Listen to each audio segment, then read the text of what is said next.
What's happening? I don't know. It's got a thing on it. Host has. Should I hit got it? Yeah, click got it. Okay. And studio chat. Let me open that up. Okay, that's good. Yeah, it's good. Can you see that at all? I can see it a little bit. It's moved over this way just a little bit, which is better. You want me to tilt it a little bit? Well, if it Here we did, go. then we got to take a chance. We got to take a chance here. Everything could fall apart. Okay, right that's now. good. Don't move it anymore, please. Okay. Whatever you do, All don't right. move it anymore. There you All go. right. Yeah, we're sitting just 3 feet away from each other, but okay. Fun with TV cameras. Okay. Now, you were talking about the two guys, in Emily in Paris. Yeah. But Emily, I get a kick out of the weird stuff she wears. Oh, I know it. You know who her dad is, right? No, I don't. Phil Collins. No. Yes. Oh my God, that adds a whole new dimension. Doesn't it though? All of a sudden you're like, oh, she looks like Phil because Collins. she does. Once you know that and you look at her, it's Yeah. like, oh yeah, I see a little resemblance there. Oh my Because God. Phil Collins has got one foot in the grave now. He's not well at all. Wow. Okay. Oh, just Well, I'm share glad that you said enter- that. share that I'm glad you said entertainment. that he's not feeling well. I was thinking you were just talking about his age, No. which you could say about us No, too. what does he have? We're about to come up. What disease does drummer Phil Collins have? All right, 30 seconds out. Mm-hmm. He had a spinal injury in 2007 that resulted in nerve damage and limited mobility, a condition known as drop foot. Spinal injury caused nerve damage to his hands, preventing him from holding drumsticks. Oh, my God. And he couldn't. Isn't that crazy? It always it And it affects was- whatever occupation you're in. It was an accident. You know? Yeah. Oh my God. Yeah. He's in a wheelchair. Broadcasting live from the Civic Media Studios in Green Bay, this is Night Light with Pete Schwaba, your inside source on everything entertainment from Wisconsin to Hollywood.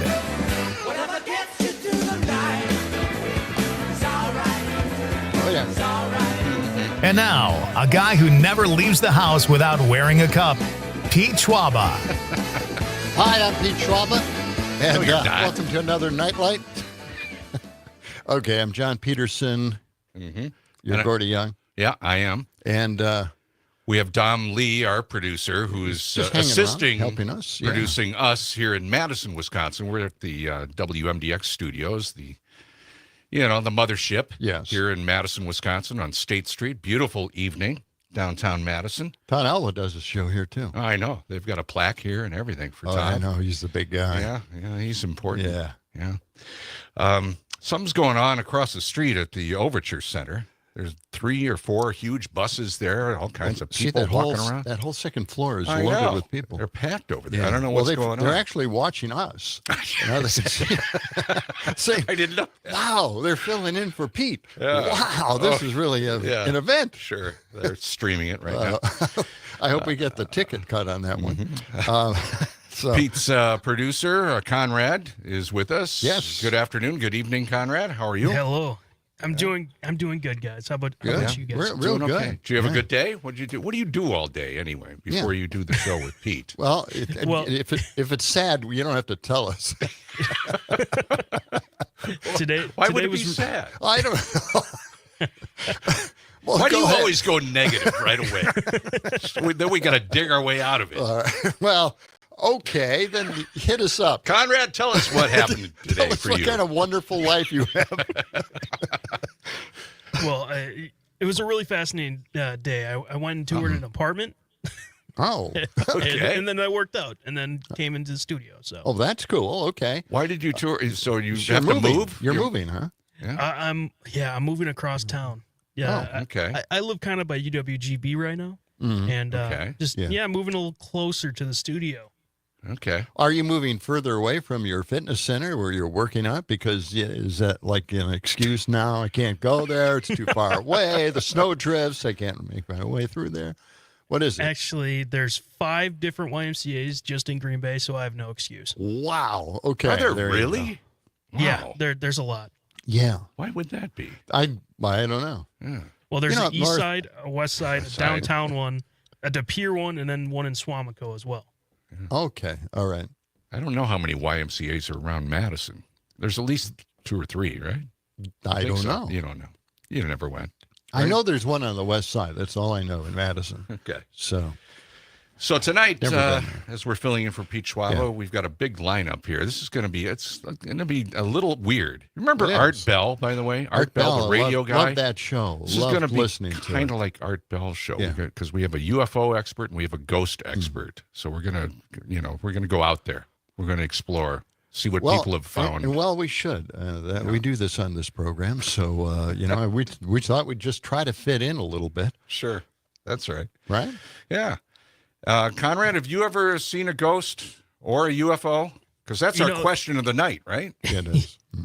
There's- I'm sorry. Got to play the question of the night theme. That's Sorry, right. I'm off the Boy, track man, already. you are just. All right, I'm jumping the gun. He's Okay, the rebel here in the group. play the damn theme. Let's talk about the question. Okay, question. Question. Pregunta. Question. Question. Hey, I have a question. Questions? This question. Domanda. Question. Question. Questions. Okay. All What? right. What indeed is the question, Conrad? Well, in honor of one of our guests, Grace Cisco, have you ever either seen a UFO or a ghost? And if so, where and when? That's right. Yeah. So, Yes. jump on the Civic Media text and answer that question if you've ever seen a ghost or you've seen a UFO. So, Greg Cisco is our UFO expert. He's going Yeah. to join us in our next hour. But Mitch Goth is the ghost expert, right? And he's going to join us in at about a half hour. That's right. Now, how many times have anybody used voice note on this? Has anybody On the Civic done Media that, app Conrad? for Yeah. Pete? I Anybody think send there- voice notes? I think there was one time I saw a voice note. All right. People are leaving voice notes now, kind of. At least Gen Z is. Yeah. So you go on the Civic Media app. That's right. And you find voice note right in pick the your middle favorite next to station. the Yeah. text. Yep. So You can send a do voice what you note. can. See what happens. Or you can just text us the regular way or give us a call on the Civic Media line, 855-752-4842. That's 855-75-CIVIC. Well, we do the morning show in Madison at WMDX from 6 to 8. Too early for anybody to really hear us or get up in the morning. So, It's a sleepy little town. yeah, it's a very sleepy town. So Madison- we get away with anything. Yeah. Yeah. So, John, have you ever seen a UFO or a ghost? I haven't seen a UFO, but I saw a spirit. Oh, okay. Yes, Well, we'll talk to save our that guest story. about that. Yeah. Yeah. How about you, Conrad? Did I already ask that? I feel like every time I thought I did see one or, heard noises, I grew up with a cat, so it was, I just went, it was probably the cat. Yeah. Yeah, that's probably true. Well, you can always. Oh, that sounds like Probably sounds the like cat. a line in a horror movie, right? Okay. Oh, it's just a cat. Yeah. Wow. All Now, right. I don't think Pete has gotten into the spirit world, has he? Has he seen anything? Does he follow it? Well, Does he get into the UFO sightings as well? Does he get into all that stuff? Because we don't know.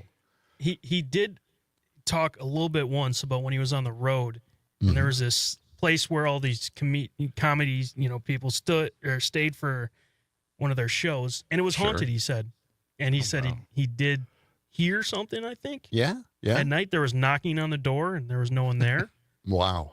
Okay. So it was either a ding dong ditch or a ghost. Wow. Yes. Okay. Yes. Or just, a tall cat. But it works for me. All right. So we have some breaking entertainment news Yes, we here do. to pass Okay. along. Emergency. Yes. Batman speaking. Yeah. Warning all of you to brace yourselves for big news. This is huge. This is huge entertainment news, and Pete Schwaba is not Yeah, here. we're going to scoop him on this We're one. going to scoop Pete. He's probably tearing his hair out that he isn't here tonight.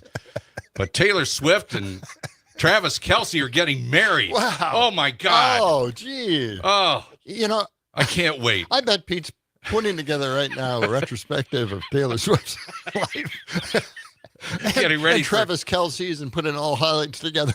And he tends to at least release some kind of film and at least post it at the website. Yeah. So Well, Pete will be back tomorrow night, and he can have his comments. But we got the scoop. we on got it. the scoop on that. Yeah. Yeah. So I guess it broke the internet It- when she did it? announced that. Yes. Yeah, that's There's right. like 20 million. What, Dom, did you say there were 20 million hits or something in a couple hours? Was it? You Or said maybe, that. maybe Conrad? you, Or maybe you no? mentioned it, Conrad. Yeah. Did you mention Yeah, that, Conrad? How many? In about 3 hours, it was almost 18 million likes on her post. and what she said, her caption said, "Your favorite English teacher and gym teacher are getting married." Yeah, there you go. What? I don't know any English or gym teachers that are billionaires, but are. Yeah, I know. Oh, that's sad that they get so many people to react to this. yeah. You know, what empty lives they Yeah. It's too bad they don't get any attention at all, Yeah. Yeah. Wonder if it's they'll too get bad. married at a football stadium, maybe at in Kansas City. Just fill the place up, make a little money on We it, too. went to the Packer game. My wife and I went to a Packer game for our honeymoon. Is that right? Yeah. Yeah. Yeah, the Packers. We saw Brett Favre kind of fill in the game. Fill in. Yeah, he was not a starting quarterback at the time. Oh, man. That was a long time ago. Well, What, like 33, 34 years I'm probably ago? getting that wrong, and my wife is tearing her hair out right now. I get home. She says, well, you should have told it this way, and you forgot this, and, I have no memory at all. I've noticed that about Why you. is it that women have these great memories? You can remember every detail, everything they ever want to nail you with. And then, we sit there and go, did we say that? Did we do that? I don't know. Because overall, generally speaking, they're smarter than we are. I don't know if you've ever picked up on that. There you go. I'm You've got just all going to the admit answers. it right there. He's got all the answers. We're getting a bunch of texts right now. Oh, we are. People that have either seen UFOs or have seen ghosts. Christine from Slinger says, saw my sister a year after she died. It's something you never forget. Wow. That's man. really cool. Yeah. Yeah. And she also saw a possible UFO, but not sure. Melissa from Willie Street here in Madison. Hi, guys. I saw 3 UFOs in Florida driving past Lake Okeechobee. Little white pearls flying through the clouds. Wow. That's kind of poetic. And Tom says, my question is, I heard that Dundee, Wisconsin has the most UFO sightings in the state. Is that true? Well, we'll ask Greg Sisko when we talk to him in our next hour about that. Go back to that. He's Yeah. with an organization called MUFON, which is the Mutual UFO Network, and that's been around for, 30 years. They study UFO sightings. They use civilian volunteers, and he's been doing it a long time.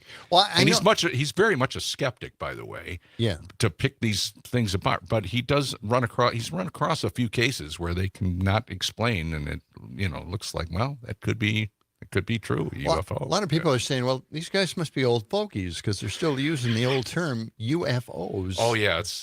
What is it now? What is it? It's AFPs? I don't know. ADP, I don't know what it is. AF, I don't know. Why did they have to change it? I don't know. That's the question. All right. All We have a right. couple of calls. Okay, I guess we have Mark on the line here. I think Yep. we've got a couple of minutes. Let's All right. see what Mark is up to. Good evening, Mark. Go ahead with your question or comment. Yeah, guys. On a lighter side, that Charlie Kirk had to insert himself here, and he thinks that now Taylor Swift is going to be a submissive to her husband, going to be a trad wife, and just, Really? Yes, really, and it just is. It's just pathetic. I mean, here's a guy who's been submissive to whoever's on the right wing his entire life. I mean that. One of Trump's, that willing to suck up to whatever conservative everything, guy at the top, everything, yes. And Well- that he feels it necessary to insert himself into this thing. And I think, wonderful for Taylor Swift and Travis Kelce. Yeah, good for them. Kelce, and good for them. And I hope they have a long and happy marriage. And that, but for Charlie Kirk too, Yeah. they want to own Taylor Swift. And I mean, like Donald Trump wants to own every woman out there, and that. And he's just as pathetic as Donald Trump. Well, I don't know. Now you're making me think of Charlie Kirk every time I hear Taylor Swift's name now. Well, sorry about that, guys. Oh, Okay. man. All right, Okay. Mark. Yeah, thanks, Mark. Wow. guys. He's Goodbye. jumped Okay. on that bandwagon right away, hasn't So, he? yeah. Jeez. Well, it's big entertainment news. Yeah. Did she get a ring yet? Everybody's going to want to see the ring. Got to have the ring. Yeah. Did she get a ring yet? Yeah, Conrad? It's a pretty big ring. Yeah, I bet it is. Looks like a Super Bowl ring. Really?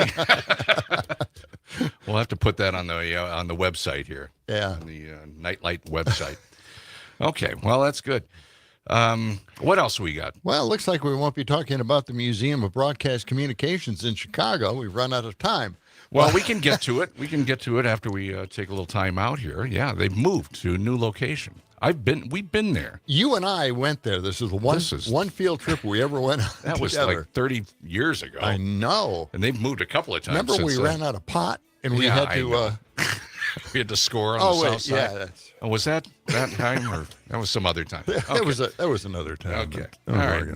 Well, we're just getting started on this Tuesday night. It's John Peterson, Gordy Young, in for Pete Schwaba on Nightlight. Inviting your phone calls and texts. You can call us 855-752-4842. Back with more on the Civic Media Radio Network.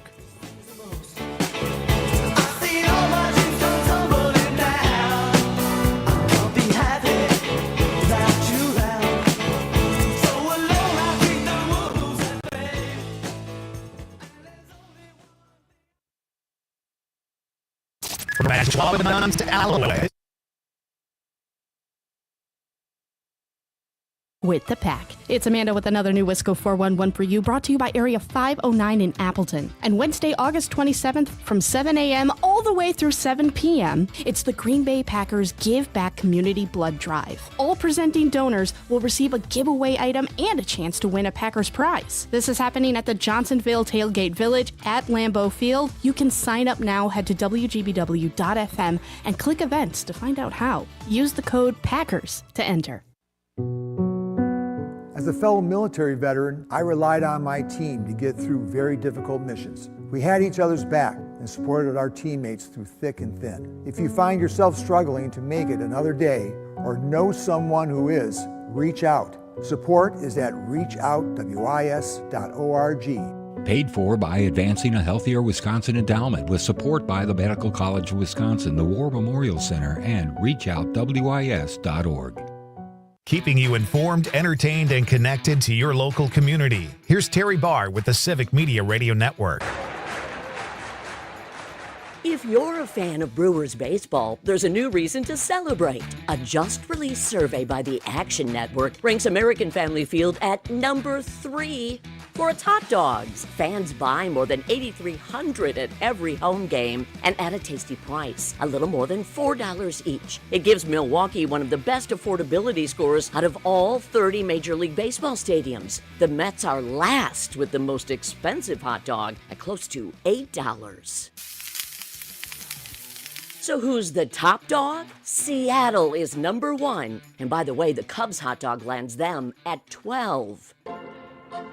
And the survey shows Milwaukee fans are also cheering about the game day experience with higher marks than most of all the other ballparks. Until next time, I'm Terry Barr. Teachers are diverse, skilled leaders, innovating to prepare students for our fast-changing world. Teaching shapes lives. Are you ready? Explore teaching at teach.org, supported by the U.S. Department of Education.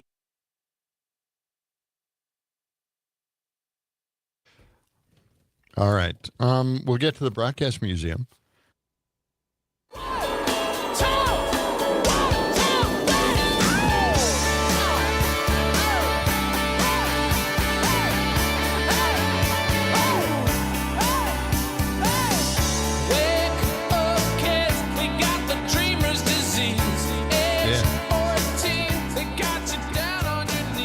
Civic Media Radio Network.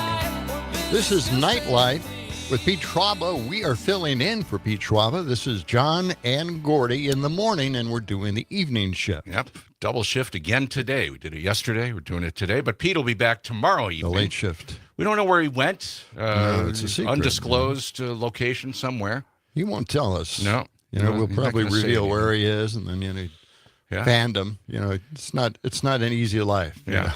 We do have a question of the night. Yes. Have you ever seen a UFO or have you ever seen a ghost? Kind of a two for one question tonight. Yeah. And you can, we've already gotten a bunch of texts. So you can be a part of that. Get on the Civic Media app and text us your answer to that. Of course, I have my story, when I saw an apparition. So we'll get to that. We'll save that when we introduce our guest here in about 10, 15 minutes. All right. Mitch Goth is we were here. talking about the Museum of Broadcast Communications in Chicago. That's been out of business since 2023. Yeah.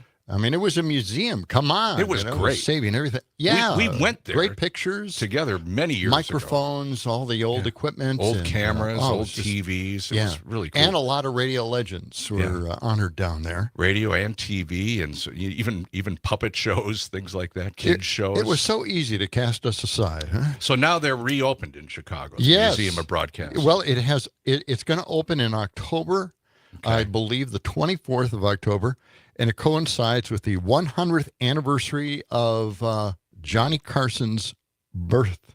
Oh, is that right? That's Okay. right. Yeah. Well, That's I did right. see a picture of it. They had a display in Johnny Carson. It was all the late night hosts at the front door there.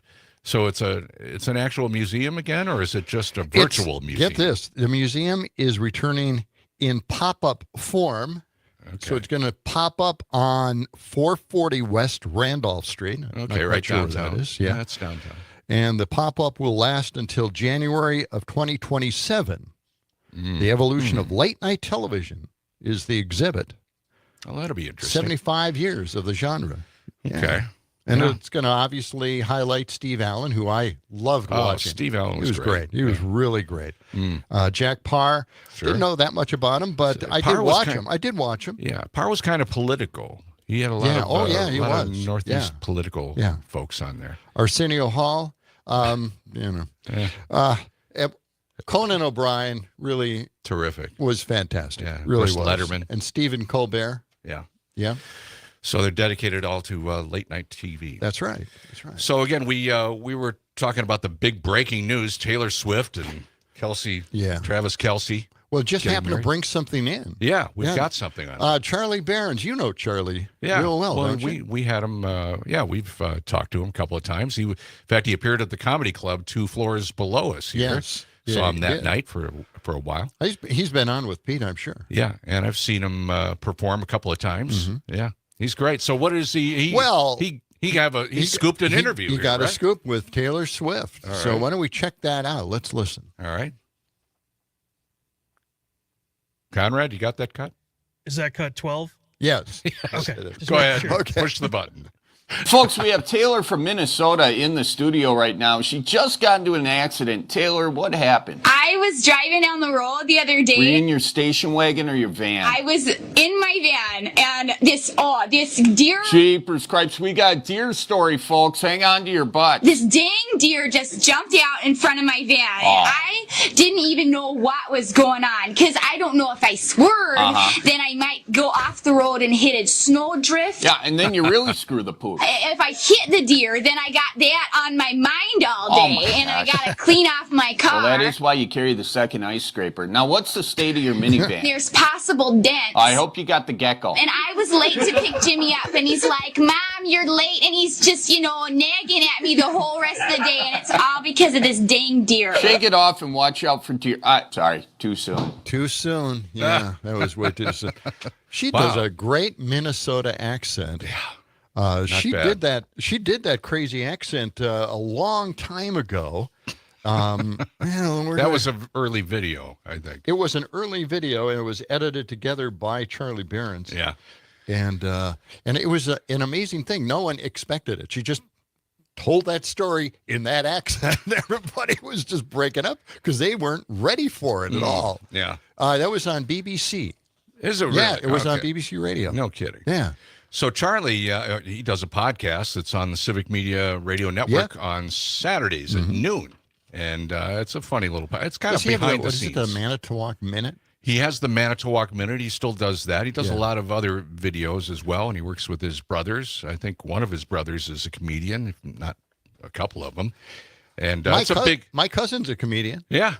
That's right, Jeff Cesario, right? That's right, Jeff Cesario. It's been a long time since you've seen him or talked to him or had any contact with him, right? It's been since we were little kids. So I would say maybe the early 60s, something like that at the latest. Was there a restraining order involved with Jeff and you? What I was told to was ride his that coattails? he was much younger than me, and I was the bigger kid, and I didn't want to hang out with a little kid, and we hated visiting relatives anyway as kids, so we just disappeared. We went our separate ways. I never really talked to him, so now I'm trying to get in touch with him. Didn't we have him on one time on the radio show? Way back? We did. Like we in did. the 90s? He was filling in for a lot of people in Chicago radio. Yeah. And I heard him, and I asked him, hey, why don't you appear on our morning show? And he did. He said, who are you again? And I said, boy, it'd be great if I knew somebody in a major market that could get me a job. And he says, yeah, that would be nice. And then that was about it. Oh, well. And Pete, by the way, has tried to get us together to appear on his radio show together.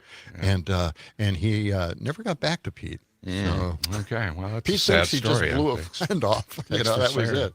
Okay. We've got Mitch Groth in the studio Mitch here. Groth is here. He's got his book on. Coming up next, right around the corner here, and it's John and Gordy filling in for Pete Schwaba on the Civic Media Radio Network. We'll be back in just a couple of minutes.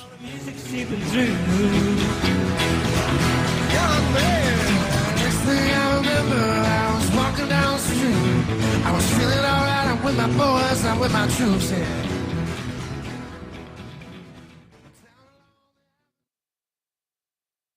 From Hobart to Bay Settlement, 97.9 WGBW. Come work with us. Civic Media has a number of great jobs across the state. Open now at civicmedia.us/careers. From the 97.9 WGBW Newsroom, I'm Lisa Hale with this local news update. The acting U.S. Attorney for the Western District of Wisconsin is joining the U.S. Department of Justice and the Office on Violence Against Women in announcing grants to combat violent crimes against women. Joanne Krulotz has the details. The Wisconsin Department of Justice received over $3 million for the Stop Services Training Officers Prosecutors Violence Against Women Formula Grant Program. The Stop Formula Grant Program encourages partnerships between law enforcement, prosecution courts, and victim services organizations to enhance victim safety and hold offenders accountable in cases of domestic violence, dating violence, sexual assault, and stalking. The goal of the grant program is to develop and strengthen law enforcement prosecution and court strategies to combat violent crimes against women and to develop and strengthen victim services, including community-based, culturally specific services in cases involving domestic violence, dating violence, sexual assault, and stalking. The Wisconsin Department of Justice received nearly $955,000 for the Sexual Assault Services Formula Program. It was created by the Violence Against Women and Department of Justice Reauthorization Act of 2005. The SAS Formula Program directs grant dollars to states and territories to assist them in supporting rape crisis centers and nonprofit, non-governmental organizations that provide core services, direct intervention, and related assistance to victims of sexual assault, regardless of age. Funds provided through the SAS Formula Program are designed to supplement other funding sources directed at addressing sexual assault on the state and territorial levels. By the way, today is Women's Equality Day. I'm Lisa Hale for 97.9 WGBW News. On your entertainment beat, I'm Conrad Krieger. Well, I recently went to the theaters and saw a couple movies to look forward to. Seniors, a film about a 59-year-old, Mike Flint, who after nearly 4 decades returns to his alma mater to take the hit that changed everything. Bruised, doubted, and nearly broken, he pushes for one more game. Not for glory, but for his teammates he lost, the family he fractured, and the ending he still believes is possible. This upcoming football movie is set to release September 19th. A24's upcoming film, Marty Supreme, is based on Marty Reisman, Timothy Chalamet, who pursues his dream of becoming a champion table tennis player. And check out the trailer on YouTube. It looks awesome. This film is set to release on Christmas Day of this year. Lots of other releases feature Black Phone 2, Tron Ares, The Running Man featuring Glenn Powell, and Avatar Ash and Fire. Lots of movies to look forward to for the end of 2025. For more showbiz fun, tune into Nightlight with Pete Schwaba, weeknights from 6 to 8 p.m. on the Civic Media Radio Network. Join the family. Civic Media has a number of great jobs across the state open now at civicmedia.us/careers. I'm meteorologist Mace Michaels. Mostly clear tonight, not as cold with lows in the upper 40s. Mostly sunny and pleasant for tomorrow, high in the mid-70s. Slight storm chance tomorrow night. Back into sunshine with pleasant 70s through the holiday weekend. It's 69 degrees right now. My name is DeMar Hamlin. I play for the Buffalo Bills, and I play safety. CPR saved my life. I've teamed up with the American Heart Association as a national ambassador to help create a nation of lifesavers, turning bystanders into lifesavers through CPR education and access to AEDs. Nearly 3 out of 4 cardiac arrests that don't happen in hospitals happen in homes. Join me to ensure everyone has the chance to live longer, healthier lives. Visit heart.org/nation. You are never far away from your favorite radio station. We're always streaming on TuneIn and the Civic Media app. And if you missed your favorite show or game, listen to a podcast of it anytime on the app or our website, civicmedia.us. Is getting vaccinated on your to-do list? We can help you check that off. You've got this. Yes, you do. See how we've got you at yougotthis.usaging.org. A message from the Aging and Disability Vaccination Collaborative, powered by US Aging. Jay Matnair and Greg Bach. Coming up on the show.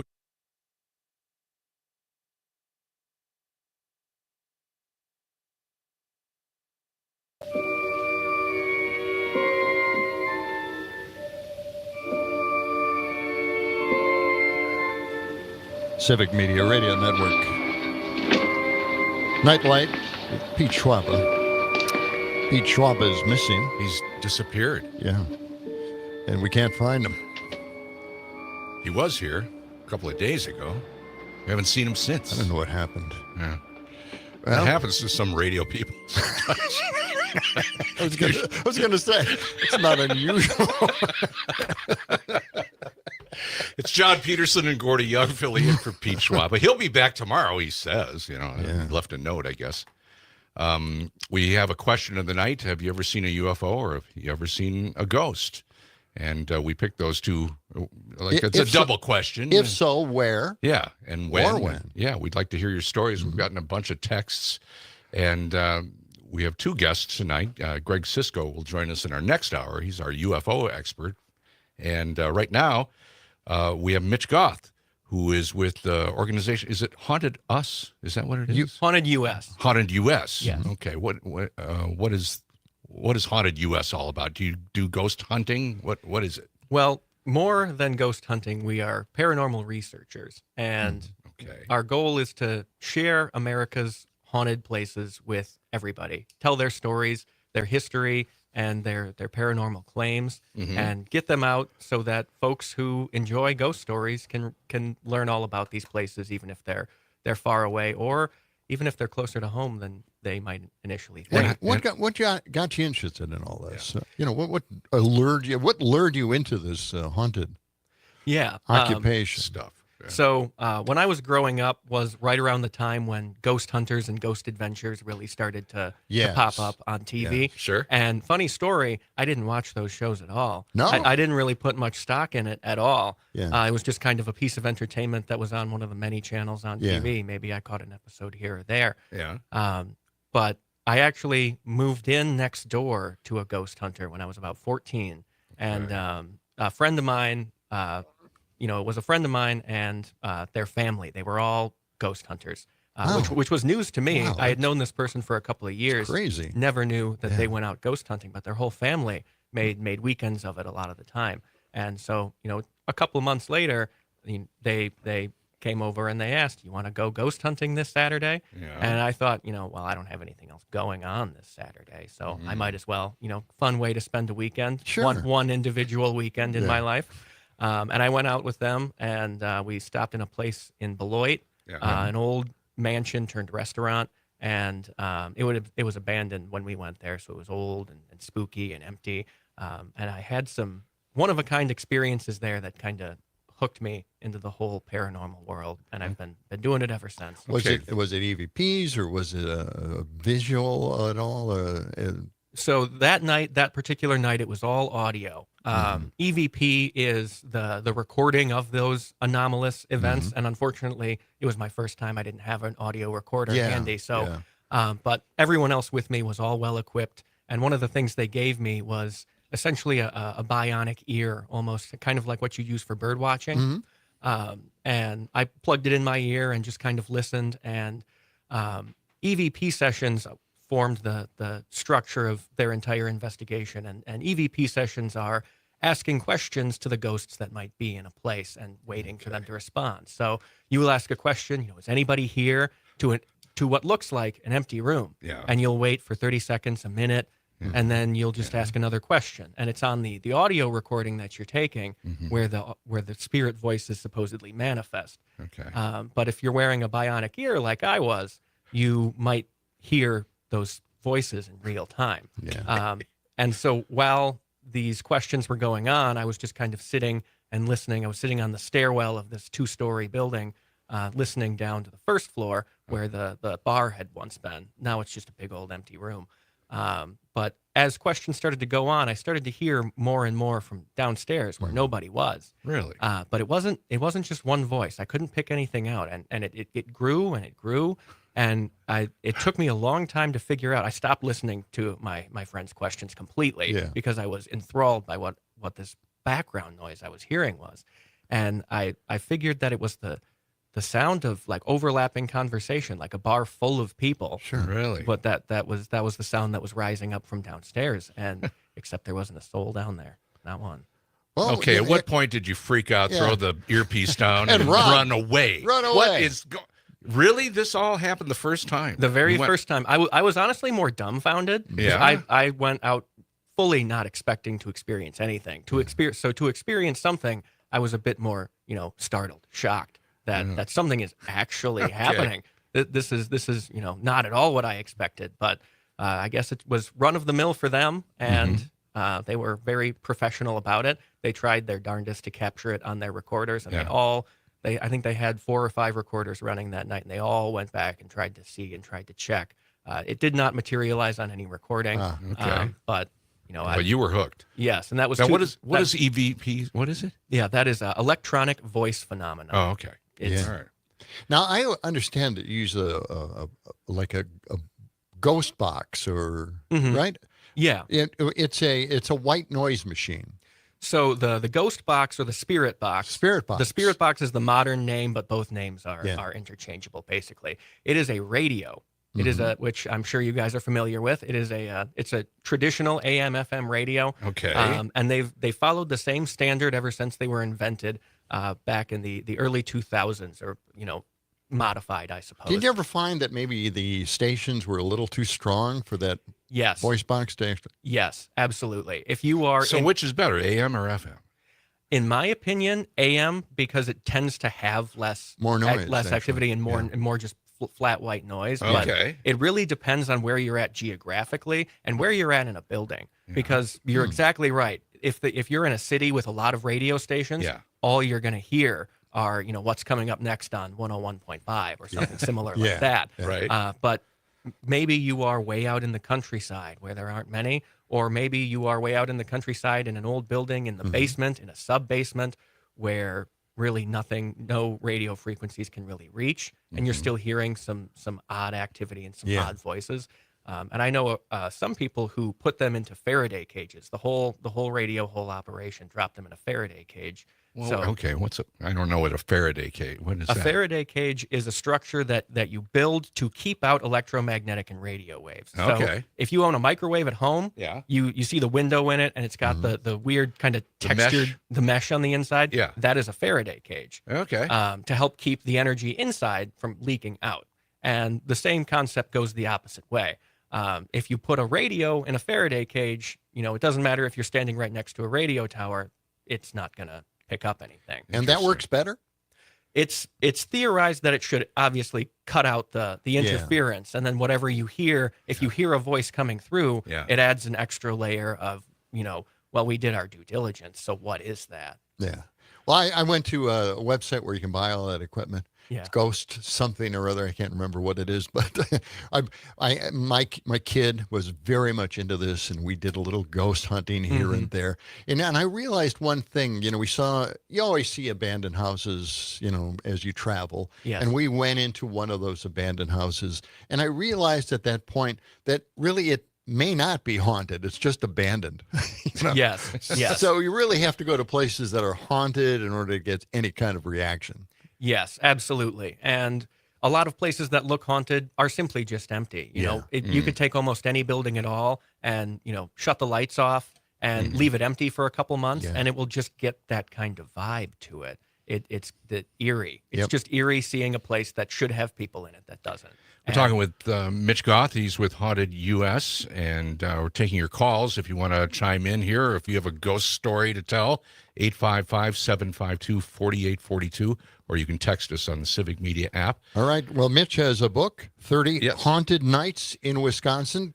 Yes. Give us a clue. Tell us what that's all about. Yeah. So Haunted US, as the broader organization, the broader website, is all about bringing you stories, ghost stories from around the United States. But we wanted to really focus in on our home state, myself and my co-author's home state, Wisconsin, and really dig in deep to the lore and the hauntings and bring something new, because you can get a lot of ghost stories on hauntedus.com, but we wanted to bring something a little extra to the table and offer something extra special to the people of Wisconsin. And so that became 30 Haunted Nights in Wisconsin. And that is 30 different haunted locations, all right here in America's Dairyland, that are said to be some of the most haunted places in the state and in the United States of America. What you had a link at that site, and there was a link. Was that a review or just a part of your book? Which link was that? It was talking about the Berlin Tannery. Yes, that is. I believe that's an excerpt on our website. Okay, all right. Yeah, it came across like that. Yes, and it was really interesting. I looked it up on the map. I know exactly where it is. It's just north of the river. Yep. What was your experience there? Oh, the Berlin Tannery was an unbelievable experience because we got there, and I had heard about the Berlin Tannery a good deal. They had been a haunted house for about 10 years. From the mid-2010s up until when we got there around 2024. And they had their share of paranormal claims for many years. But I hadn't heard much in the last few years about, what was going on at the tannery. Were they still doing ghost hunts? Were they still being a haunted house every Halloween? So I really wanted to get the inside scoop about what was going on there. And we got there, and this building, from the outside, it's this big red brick structure with few windows. For folks out there who might not know what a tannery is literally a leather factory. So cow skin, fresh, bloody cow skin goes in one side, and cured leather comes out the other. Right. So the intricacies of leather tanning were a mystery to me when I got there.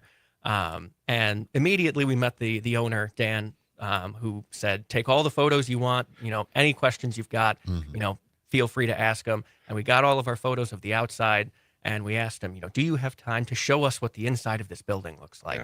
And he said, absolutely. So we walk in, and the main area, the building that you see from the outside, this red brick, is all filled with props for the haunted house that are just waiting to be set up for next season. Oh, okay.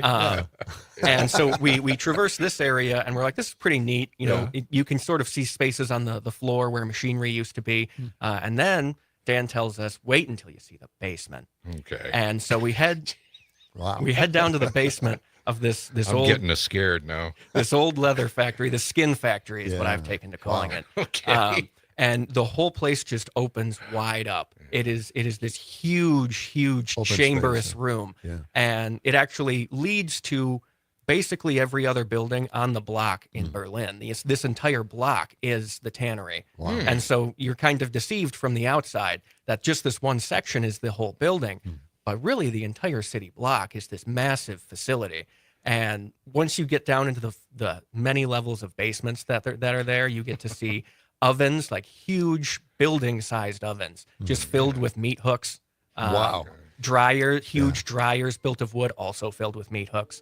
And Did you see haunted cows or anything like that? You know? Ghostly cows. Really? Interestingly, no. I was kind of hoping for a cow moo somewhere. Yes, right I after wanted something. to hear the cries of some long lost, cow who didn't want to be made into leather, echoing through this massive saw factory. Yeah. Oh man. But it's so all right. But you got to finish the story right after this break, okay? Yeah. All right. We're talking with Mitch Goth. He is with Haunted US, and he's got a great book out. What's the name of the book?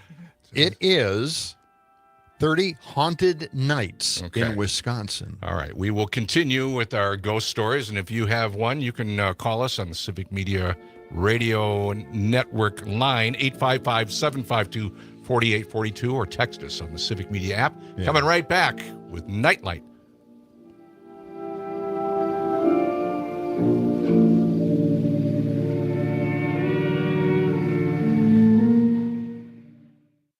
The road on your Harley. This is the Civic Media Radio Network. The Cap Times Idea Fest is back with important local and national topics September 8th through the 13th in Madison. This year's guest speakers include Minnesota Governor Tim Walz, former Georgia lawmaker and voting rights activist Stacey Abrams, and Wisconsin Governor Tony Evers. Idea Fest will also feature some of the nation's leading journalists, from Maureen Dowd of the New York Times to Evan Osnos of the New Yorker, along with former Washington Post columnist Eugene Robinson and Jennifer Rubin. Tickets at captimesmediafest.com. A game without a crowd is just a scrimmage. A performance without an audience is just a rehearsal. Without your presence, high school sports and the performing arts aren't possible. Ensure that these essential extracurricular activities continue to enrich the lives of students in Wisconsin. Purchase a ticket to your local high school's game or performance. This message presented by the WIAA and the Wisconsin Athletic Directors Association. Today's job market is full of demand for skilled trade workers. Electricians, welders, mechanics, these and other trades are the backbone of every community. They're also a huge part in making sure the Army National Guard is always fulfilling its mission of service to our country and communities. Soldiers train to keep the power flowing, engines running, and supplies moving. The skilled trades these soldiers perform are the same ones needed in today's civilian workforce. Army National Guard soldiers are on the fast track to learning skills that can set them up for success at home with companies looking to hire the best. With options from plumber to helicopter mechanic and everything in between, soldiers are able to select the trades that best fit their lives. Their resumes are being built through their paid training and part-time service. Find out how you too can learn a trade profession and serve your community and country by visiting NationalGuard.com. Sponsored by the Wisconsin Army National Guard, aired by the Wisconsin Broadcasters Association and this station. The possibility of lung cancer can be pretty scary, especially if you're one of approximately 8 million current or former smokers at high risk. That's why SaveByTheScan.org wants you to know that now there's a breakthrough low-dose CT scan that can detect lung cancer early, and it only takes 60 seconds. You stop smoking, now start screening. For an easy quiz to see if you're eligible, visit SaveByTheScan.org. It could save your life. SaveByTheScan.org is brought to you by the American Lung Association's Lung Force Initiative and the Ad Council. Every 15 seconds, someone is diagnosed with cancer. If it's happened to you or someone you love, the American Cancer Society can help at every step of the journey. Visit cancer.org today. Missed your favorite show live on air? It's easy to find what you enjoy wherever you listen to podcasts, including Spotify, Apple, and Google Podcasts. And we're always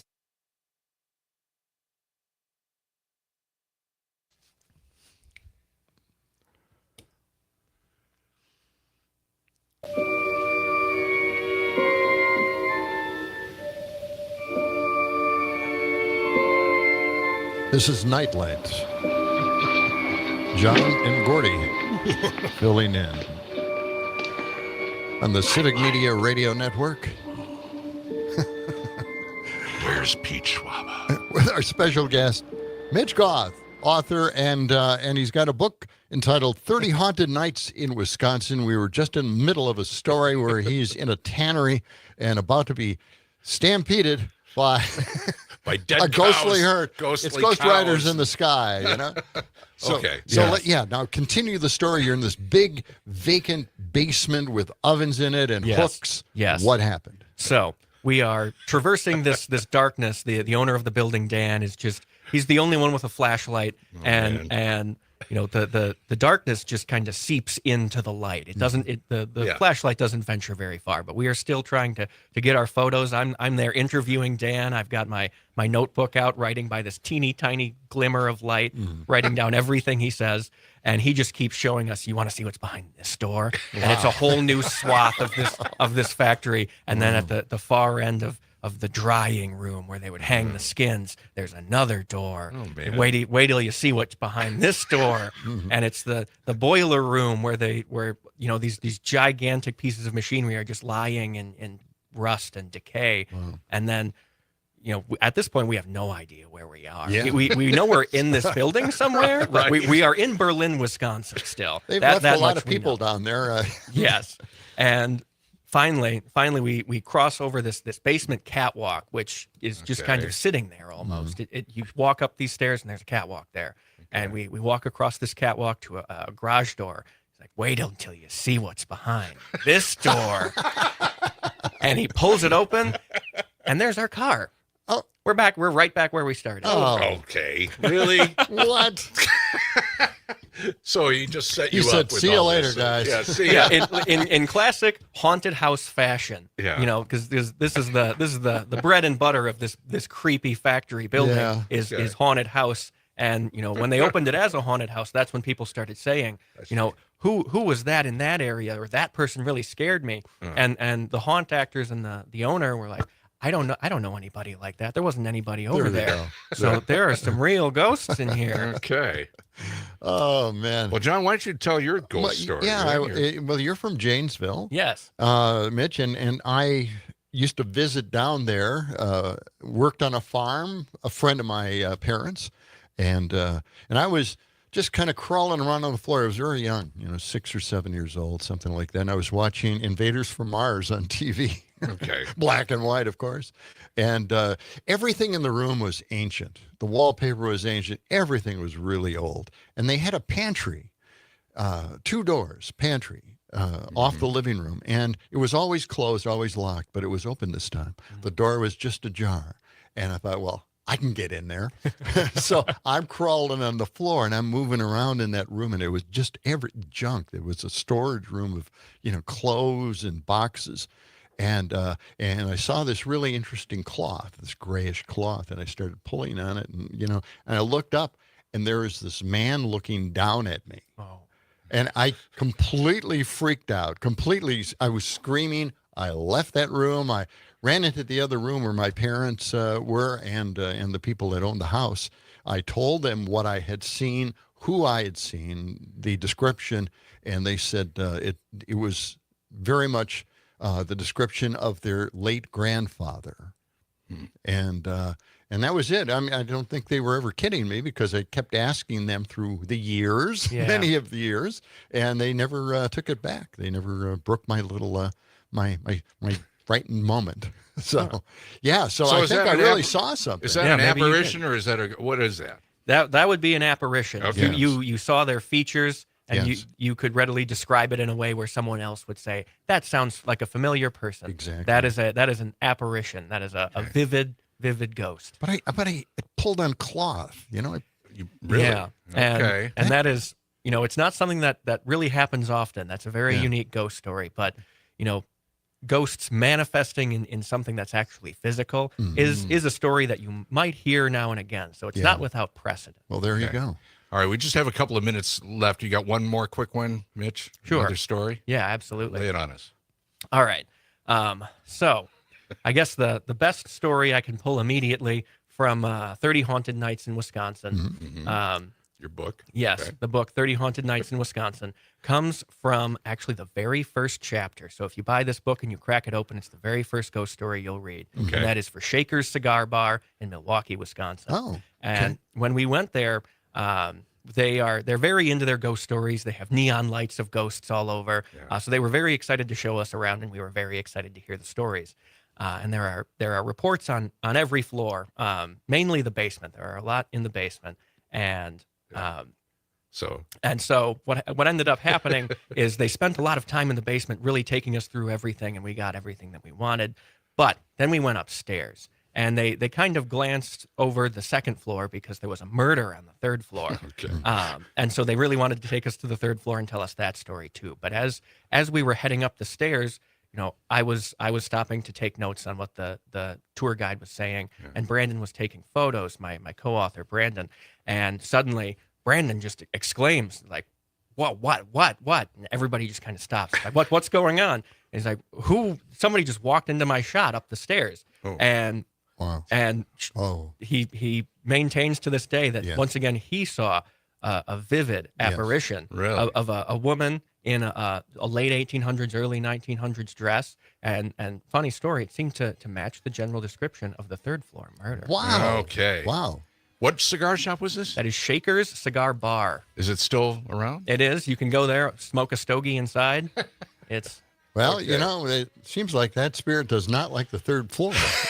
no. That's it seemed like they were trying to keep us away. Yeah. Yeah, it seemed like that. That's it. Well, Mitch Goth, this has been fascinating. Yeah, and a lot of fun, too, And again, Mitch. the name of the book? Name of the book is 30 Haunted Nights in Wisconsin. And the best place, website to go to, Facebook, whatever you got? Yep, you can find us on hauntedus.com. We have a new location featured every Thursday. Yeah. And, of course, you can get the book on Amazon. And if you want to follow us, Facebook, Twitter, Pinterest, Instagram, Haunted US. We are going to do that, and we'll have you back. Yep. Thank you, Mitch. Okay, we're coming back with more of Night Light, and our guest in our next hour, a UFO expert, Greg Sisko. Stay with us on the Civic Media Radio Network.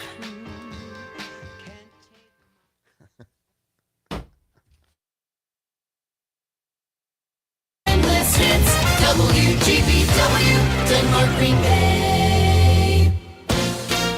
ABC News, I'm Dave Packer. A deadly mass shooting this afternoon in Minneapolis, close to a high school. It just began its new academic year. Police say one person is dead, 6 others, all believed to be adults, wounded outside Cristo Rey Jesuit High. Police Chief Brian O'Hara. We believe, based on the manner that this shooting occurred, that at least one person standing in that group was clearly targeted. The shooter is at large. Officials in Ventura County, California, are announcing the arrest of 14 people accused of being involved in what they say is the nation's largest Home Depot theft case. Prosecutors say at least 600 thefts occurred at 71 different Home Depot stores around Southern California, totaling $10 million in stolen merchandise. A planned lawsuit over the move to fire Federal Reserve Governor Lisa Cook will challenge President Trump's justification for the dismissal. The president claiming that Cook made false statements in her mortgage documents. Israel, families of hostages in Gaza, holding a day of action. This is ABC News. Rebuilding and refreshing local radio one station at a time. This Civic Media radio station is proud to be a part of your community. Learn more at civicmedia.us. From the 97.9 WGBW Newsroom, I'm Lisa Hale with this local news update. As students head back to school, high schoolers at the Green Bay Area Public Schools who are enrolled in advanced placement classes have some work to do. Nearly 66% of high schoolers in the Green Bay district taking the AP exam scored a 3 or above in the 2023-24 school year. That's over a 2.8% decline from the previous school year. The statewide average is 71%, which ticked upward from the previous year. A 3 or above on an AP exam is usually enough to qualify for college credit. The data comes from the school data tool from the Wisconsin Policy Forum, which offers data on a variety of school metrics, like student-teacher demographics and testing results. Find more at wispolicyforum.org.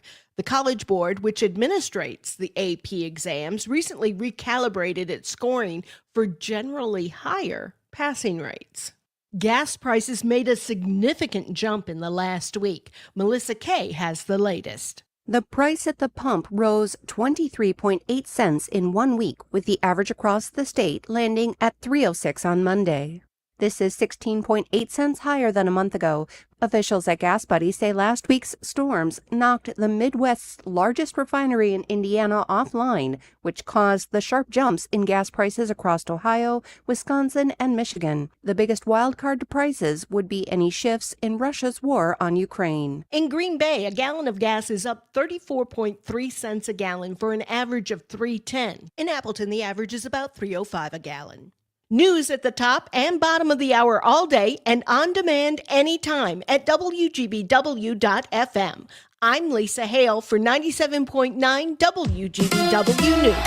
The Packers now at 53. Hi, I'm Mike Clemens with Sports NFL. The Packers reduced their roster down to 53 players. Those released include 2 veterans picked up in free agency, wide receiver and return man Mecole Hardman and former Giants linebacker Isaiah Simmons. The Packers kept running back Marshawn Lloyd for now, although he's had a series of injuries the past year, right now a hamstring that he suffered last week against the Colts. So the team will now sign 16 players to their practice squad. General Manager Brian Gutekunst holding a press conference tomorrow afternoon. Baseball, the Brewers making several roster changes. Pitcher Grant Anderson is on the IL and now expected to be out until mid-September with an ankle injury, tendonitis. Tobias Myers has been recalled. Robert Gasser is making progress in his rehab in the minors. The Brewers are going to host the Arizona Diamondbacks tonight. A recap of that game coming up later on. The Crew winning Game 1 of the 4-game series last night by a final score of 7-5 with Sports on Mike Clemens. As Wisconsin is saying the word bag instead of bag. This is the Civic Media Radio Network. I'm meteorologist Mace Michaels. Mostly clear tonight, not as cold with lows in the upper 40s.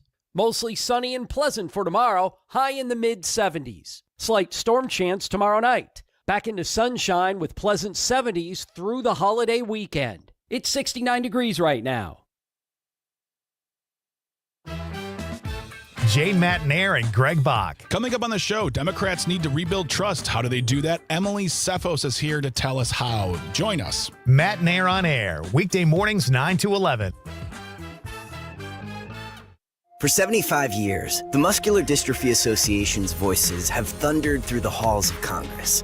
For 75 years, we've willed the impossible into existence. For 75 years, the MDA community has pushed the science, shifted the narrative, and established the field of neuromuscular medicine. And until that day, it's all a thing of the past. You couldn't stop us if you tried. Join us and celebrate 75 years of breakthroughs at MDA75.org. The Elder Care Locator is here to help you live your best life as you age at home. Our call center advisors are ready to connect you with trustworthy local experts. Help is just a phone call away at 1-800-677-1116. You are never far away from your favorite radio station. We're always streaming on TuneIn and the Civic Media app.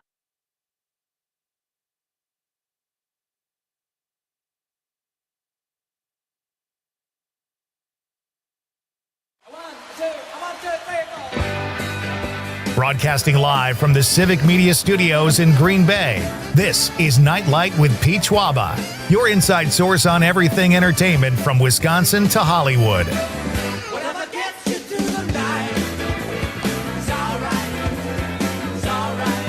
And now, a guy who appreciates a nice hot meal at a fair price, Pete Schwaba. It's John and Gordy in for Pete. Our final night filling in. He'll be back again tomorrow night. That's right. Conrad is in the producer chair. And Conrad, did you like those ghost stories you heard in the first hour? Yeah, I got a little scared because I'm here at the studio by myself, you know. So. Oh, boy. Well, turn out all the lights. I warned you, man. Okay. Yeah. Oh, boy. You never saw a ghost, right? Is that what you said before we started the show? I'm pretty sure it's just my cat the whole time, you know? Yeah, that's true. Okay. That's right. It's the wind. It's a branch on a tree outside. It's creeping up against the window. I've heard them all. Mm-hmm. Yeah. We are, again, filling in for Pete for tonight. If you'd like to join in the conversation, you can give us a call on the Civic Media line, 855-752-4842. Or you can text us. We've got a bunch of texts with UFO stories, and Greg Cisco, our UFO expert with the MUFON network, is going to be joining us in about a half hour. And we've got some texts here from John in Madison. We'll get to all of these texts. Yeah, John, we'll talk about your situation with our UFO guest, or whatever they call those things now. Again, I don't know. It's not UFO, it's UAP, or I don't know. See? UPI. Well, I don't. I could have made that guess. Just pick some letters out. Yes. Anyway, Greg Cisco. Yeah. We've had him on our morning show. We do mornings on WMDX here in Madison, where we're broadcasting from this evening, and we're on from 6 to 8 a.m. If you ever want to check us out on the Civic Media app. He said he wouldn't be on our show anymore, so we invited him on the late night show, thinking he won't remember. Greg's a good guy. I've known him a long time. Yeah. He's into astronomy. He's into a lot of scientific things. Yeah. And Well, we'll ask about the flying object. Yeah. I think it's going to pierce Earth, isn't it? Oh, yes. There's some object coming through the solar system, and that's so we'll talk to Greg about that coming up. All right, now let's get to robots. They're going to replace us in the workplace, and I saw an interesting article on it. The article's title, "People Like Extroverted Robots, but They Relate to Neurotic Ones." What? Okay, so what? No big surprise there. Researchers who study how people react to robot personalities, do they? Have recently found that neurotic traits in a robot can make them seem more relatable. Okay. Now, I would think every nerd out there who is into science fiction might already know this. Maybe, I don't know who these researchers are, but they're not nerdy. Have they never seen, like, Blade Runner? You saw Blade Runner, right? The original one? Yes. The Replicant, the bioengineered humanoid robot, right? Mm-hmm. And he had feelings and memories. Yeah. That's what made him unique. Okay. And it really made that whole movie. In fact, Rutger Hauer played the replicant, and he told, I saw this interview of him talking about how they gave him like 5 or 6 lines to read at the very end when he was with Harrison Ford. Okay. That final speech. And he threw everything out except for the 2 lines that he did read. Oh, yeah. And I have that here for you. These are the words of the replicant as he realized, and he saved Harrison Ford from falling off the building. Okay. And Harrison did not know why. And this is that final speech from the replicant, played by Rutger Hauer. Let's listen to cut 16. All right, here we go. All right, let's listen. Okay. I've seen things you people wouldn't believe. Attack ships on fire off the shoulder of Orion. I watched sea beams glitter in the dark near the 10-Hauser Gate.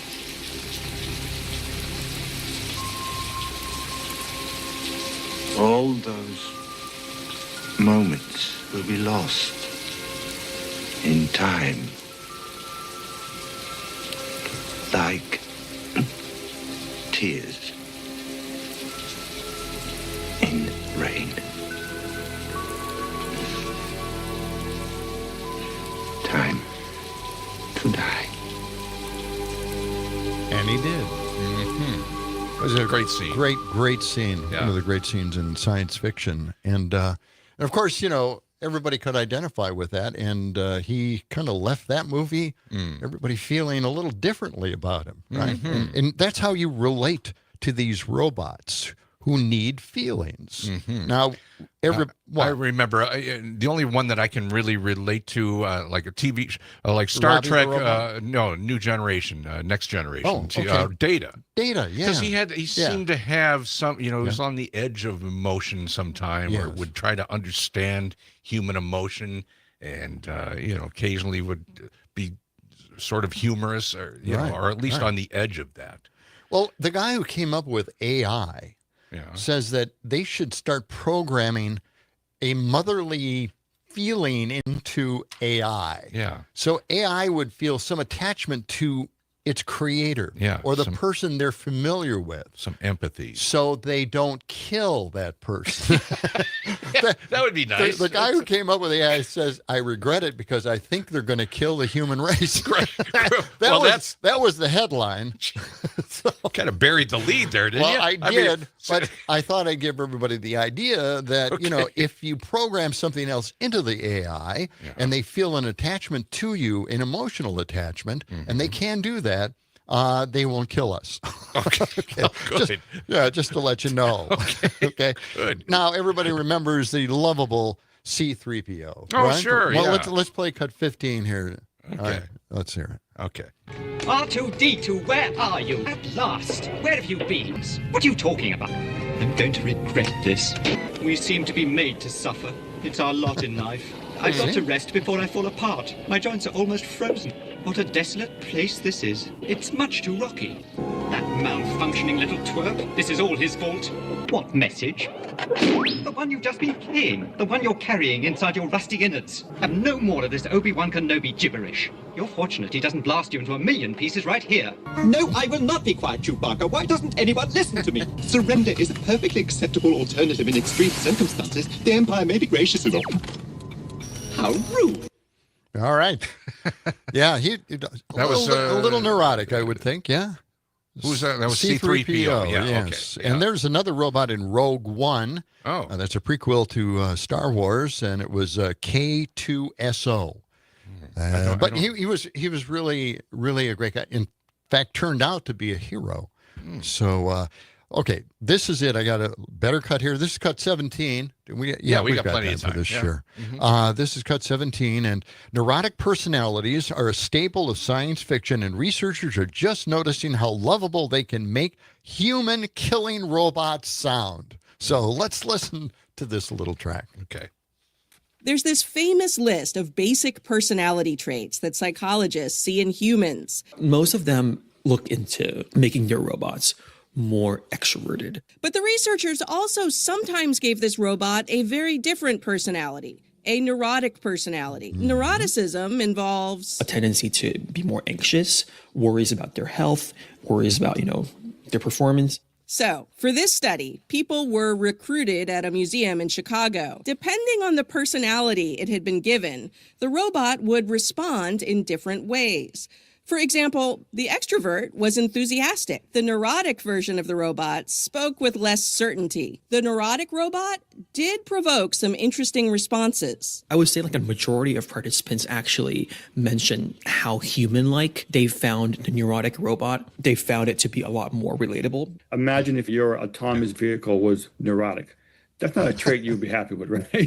Right? You get in the car and it's just not something you would like. He says people don't want to spend a lot of money on a robot car that appears to lack confidence. But if you wanted to build, say, a robot comedian, some neuroticism might help. In the future, people may want to be able to tweak robot personalities so they're a better fit with their own. See, they could replace comedians. How is that going to work out? Robot comedians? Yeah. I don't know. I don't know. That won't see go him do over some real well crowd downstairs. Work. Yeah, that's right. Comedy Club won't want to hear that. No, I don't think so. Okay. All right, why don't we go back in time here, all right? This is cut 3. Cue this up. In this ABC interview back in 1974, science fiction writer Arthur C. Clarke makes the bold claim that one day computers will allow people to work from home.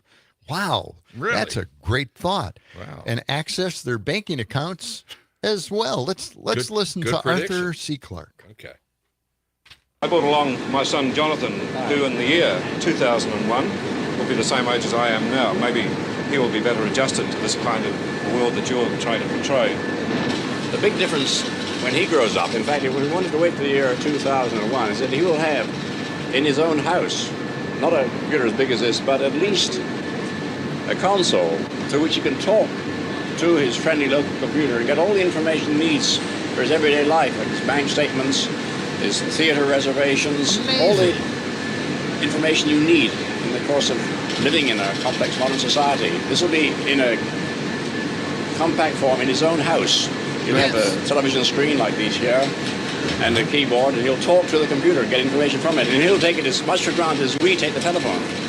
I wonder though, what sort of a life would it be like in social terms? I mean, if our whole life is built around the computer, do we become a computer-dependent society and computer-independent individuals? In some ways, but they'll also enrich our society because it'll make it possible for us to live really anywhere we like. Any businessman and executive could live almost anywhere on Earth and still do his business through a device like this. And this is a wonderful thing. It means we want to be stuck in cities, we better live out in the country or wherever we please, and still carry on complete interaction with human beings as well as with other computers. There you go. Wow, Wasn't that that was great? That was spot on. I know. The guy knew. Arthur C. Clarke, yeah. Yeah, that's great Pretty stuff. famous, yeah. Okay, now, we went through a very tough time there with VCRs and video cassettes, right? I remember. They were very yes. expensive initially. I want to play cut 7 because this is a perfect example of the pricing of these devices, which are no longer around because they're ridiculous. But let's listen to what we used to pay for this stuff. Okay. All right? All right. The video cassette recorder, or VCR, is one of the fastest growing products on the market. Now, it took 7 years for color television sales to pass the 200,000 mark. But this year alone, the industry expects to sell over 500,000 of these, even though they've only been on the market since 1975. Why this sudden popularity for a machine that costs close to $1,000? Here's Rhea with the answer. Well, Larry, one reason is what the industry calls time shifting. Video cassette recorders, or VCRs, let you make your own TV schedule. You can record programs when you're not home, thanks to a timer. Or you can watch one program and record another. You can even tape your own home movies with the addition of a television camera. The average price these days for one of the Beta or VHS brands is around $900 or $1,000. Wow. Blank tapes range from $12 to $25. Now, if you don't like homemade movies like the one we just did, you can buy the Hollywood variety. On cassette, prices for pre-recorded cassettes are still high. It can cost you up to $75 a movie depending on the length. But there's still not much pre-recorded material available. All right, Okay, so $75 to buy your own movie, whatever. Yeah. And 20 or 25 bucks for a blank tape. Oh man. Yeah, that's pretty wild, isn't Yeah. it? Prices have come down. In Yes, fact, they're they gone have. now. So, All right, we're going to take a quick time out Yeah. here. It's John Peterson, Gordy Young filling in for Pete Schwaba on Nite Lite. We're coming right back on the Civic Media Radio Network.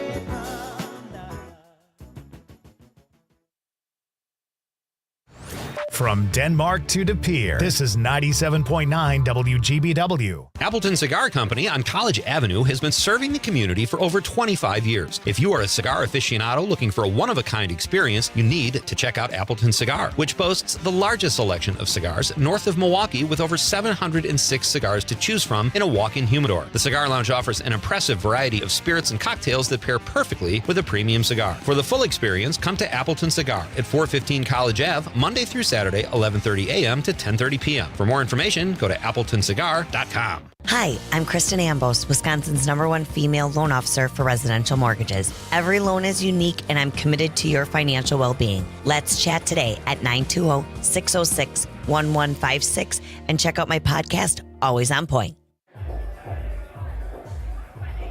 Here's a dose of reality. Driving under the influence of prescription painkillers is just as illegal and just as deadly as driving drunk. In fact, there are nearly 2,000 drug-related crashes every year in Wisconsin. Help prevent drug driving, and let's achieve 0 preventable deaths on Wisconsin roadways. Driving on pills kills. Sponsored by the Wisconsin Departments of Health Services, Transportation, and Justice. Not completing high school is more of a social thing than it was an academic thing. Even though all these years have passed, I still had that longing to have my diploma. At age 30, Carissa finished her high school diploma. If you're even considering getting your high school diploma, you can do it. No one gets a diploma alone. If you're thinking of finishing your high school diploma, you have help. Find free adult education classes near you at finishyourdiploma.org. That's finishyourdiploma.org. Brought to you by the Dollar General Literacy Foundation and the Ad Council. Being blind doesn't look how others may think. Retinitis pigmentosa aimed to overwhelm my family. It tried to cut me down. I know where to find support. Learn more at fightingblindness.org, a public service message from the Foundation Fighting Blindness. Missed your favorite show live on air? It's easy to find what you enjoy wherever you listen to podcasts, including Spotify, Apple, and Google Podcasts. And we're always streaming on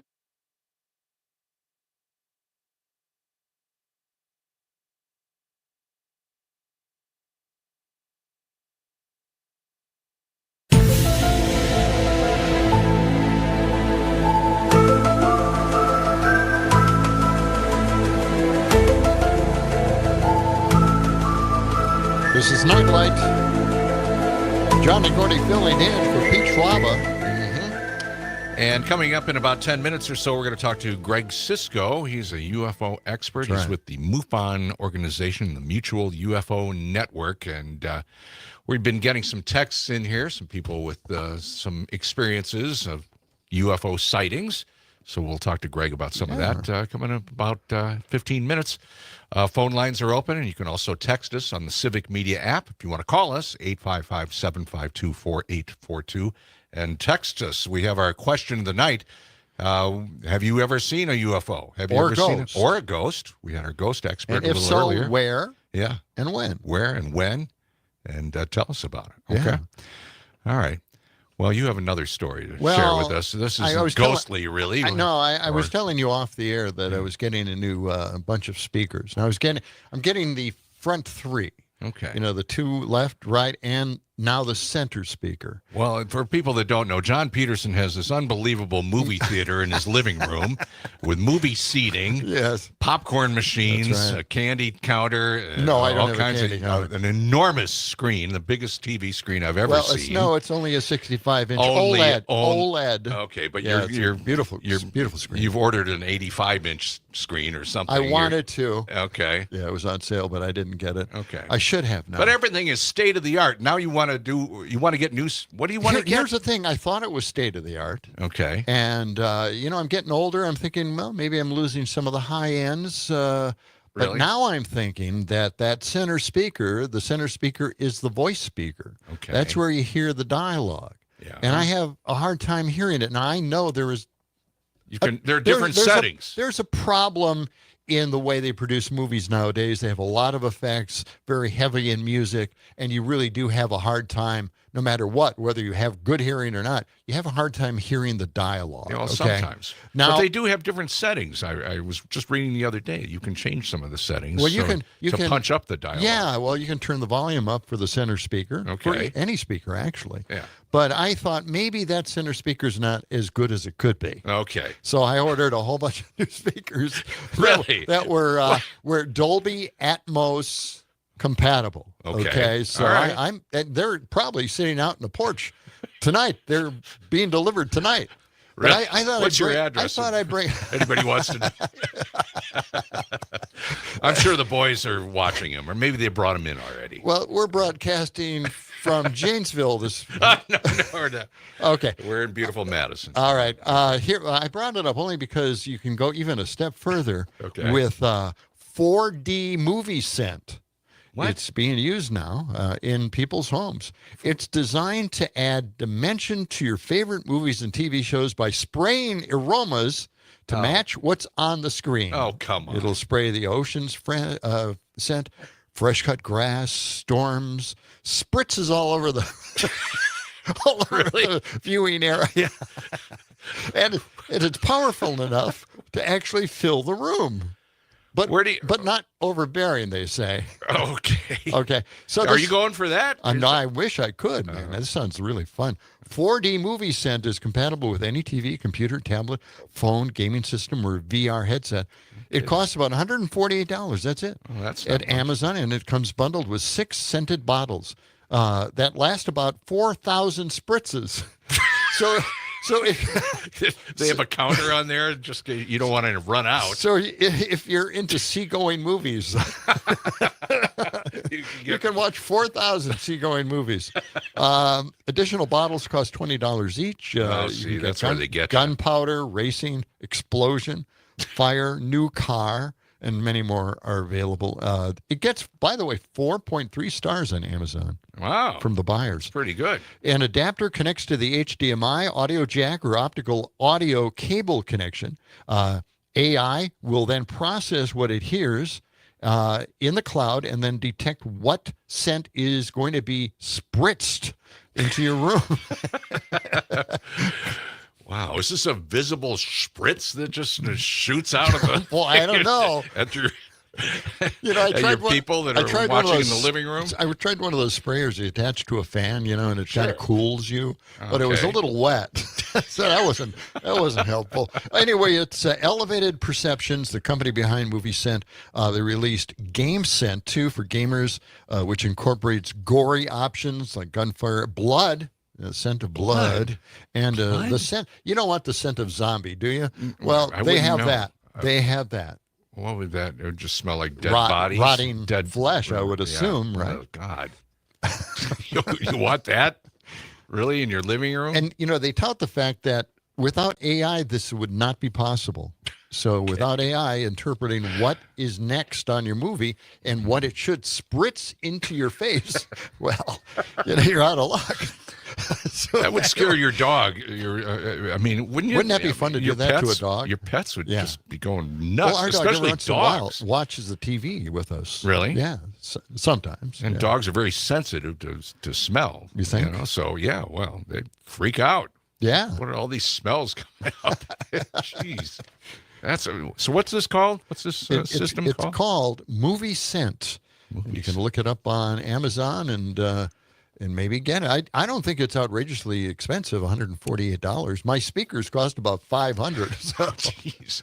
So do they have this in some movie theaters? I think they do. Some of these I think scents, they have or they were tried experimenting with yes, that kind of they thing? have experimented with it, yeah. Wow. Okay. Well, I'm sure it went over as well as 3D. Look, they should have more 3D movies out there with the polarized lenses. Those were really good. Really? Yeah, They've thought tried so. that time and again. I've never found any 3D that. Well, really the looks red good. and blue didn't work real well. But Yeah, I don't like wearing the cardboard glasses that fall apart off But your face. the cardboard glasses that have the polarized lenses make 3D look really, really good. Okay, good to know. But all right. Hey, after we take a short time out here, we will be joined by Greg Cisco. He's with the MUFON Network. That's the Mutual UFO Network. And we're taking your texts on the Civic Media app. You can send us your UFO sighting stories. We'll be back. It's Nightlight with Pete Schwaba. It's John Peterson, Gordy Young, filling in, coming right back on the Civic Media Radio Network.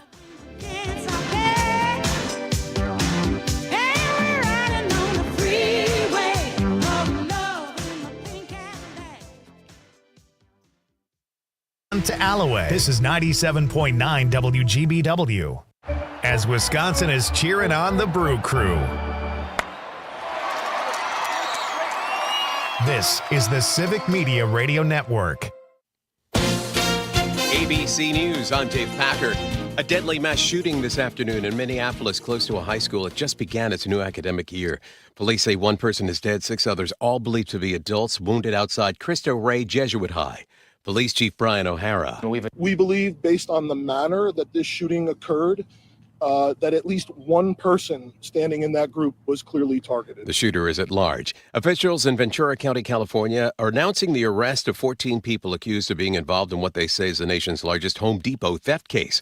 Prosecutors say at least 600 thefts occurred at 71 different Home Depot stores around Southern California, totaling $10 million in stolen merchandise. A planned lawsuit over the move to fire Federal Reserve Governor Lisa Cook will challenge President Trump's justification for the dismissal. The president claiming that Cook made false statements in her mortgage documents. Israel, families of hostages in Gaza, holding a day of action. This is ABC News.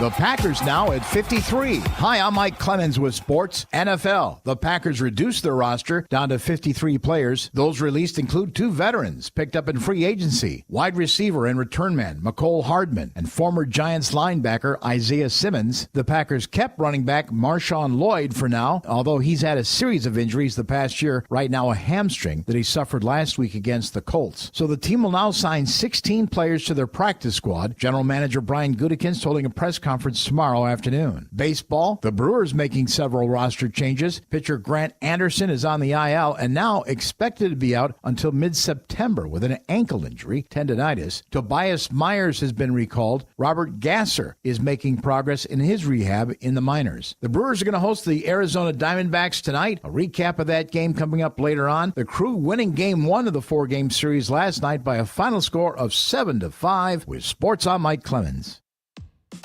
On your entertainment beat, I'm Conrad Krieger. According to People News, Kenosha native Mark Ruffalo says he ate a lot of Philly cheesesteak sandwiches to prepare for his upcoming role. This just might be the best way to prepare for a role I've ever heard of. I just put a bunch of weight on, Ruffalo said. And no, this wasn't for Hulk. For that, he eats a lot of pesto. Sorry, that one was bad. This was in preparation for his role in the upcoming show Task, in which he stars as an FBI agent leading a task force to end a string of violent robberies. Task is set to premiere on September 7th on HBO Max. The Rock was scared. That sentence may have never been said before this beat. According to Puberty, Dwayne "The Rock" Johnson said he was scared to make a serious, raw, and gritty film. Of course, I'm talking about his role as UFC legend Mark Kerr in the upcoming biopic, The Smashing Machine. Johnson said he had to dig into parts of himself he'd never explored before. Without Kevin Hart, this might have been his biggest challenge yet. For more showbiz fun, tune into Nightlight with Pete Schwaba, weeknights from 6 to 8 p.m. on the Civic Media Radio Network.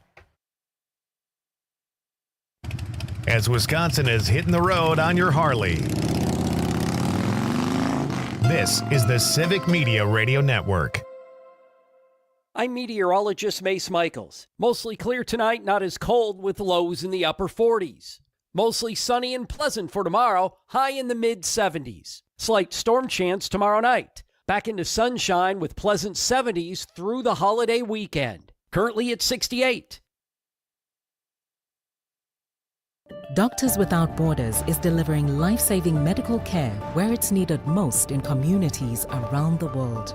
From bandaging war-wounded patients in Sudan to providing clean drinking water in Haiti, we're in more than 70 countries worldwide, bringing patients from sick to recovering, from emergency to aid, from crisis to care. This life-saving care is made possible by a global movement of supporters like you. Thank you.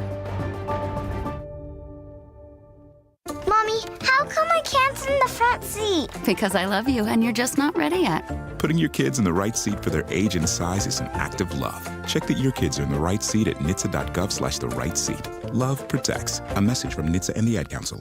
You are never far away from your favorite radio station. We're always streaming on TuneIn and the Civic Media app. And if you missed your favorite show or game, listen to a podcast of it anytime on the app or our website, civicmedia.us. Jay Matnair and Greg Bob.